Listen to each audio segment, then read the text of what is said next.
Bienvenue sur notre chaîne YouTube. Tout le monde ne parle aujourd'hui que de la fusée chinoise Long March 5B.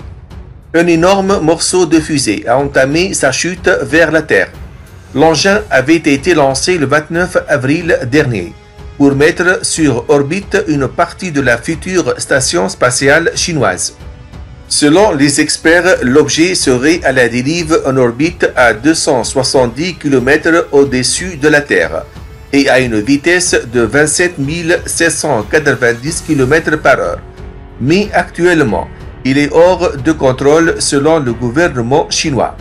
La directrice scientifique à la Cité des sciences à Tunis, Sarah Snoussi, a toutefois souligné ce mercredi 5 mai que la probabilité de la chute de l'objet sur un pays est faible. Dans une déclaration à l'agence TAP, elle a fait savoir que l'objet devrait échouer dans les mers et les océans, expliquant que cette fusée tourne actuellement autour de la Terre une fois toutes les 90 minutes en orbite terrestre basse. Elle pèse 21 tonnes, mesure 30 mètres de long et 5 mètres de diamètre, et tourne en orbite autour de la Terre à une vitesse très élevée, dépasse 20 000 km par heure de pôle à pôle, ce qui rend la date de sa chute au sol non déterminée selon ses estimations.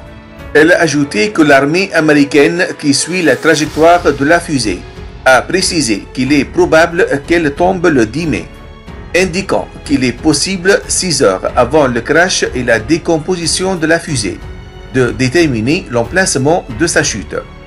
L'association spatiale tunisienne avait souligné sur sa page Facebook que la fusée chinoise est passée au-dessus de la Tunisie à 2 reprises en toute sécurité, notamment dans le nord et le sud du pays tunisien, indiquant qu'il ne traverserait plus le ciel tunisien avant minuit ce soir. Elle a mentionné que le monde entier est constamment en état de surveillance et de suivi de la fusée, qui est devenue incontrôlable dans l'espace et pourrait frapper n'importe où sur Terre ou dans les mers et les océans sans avertissement.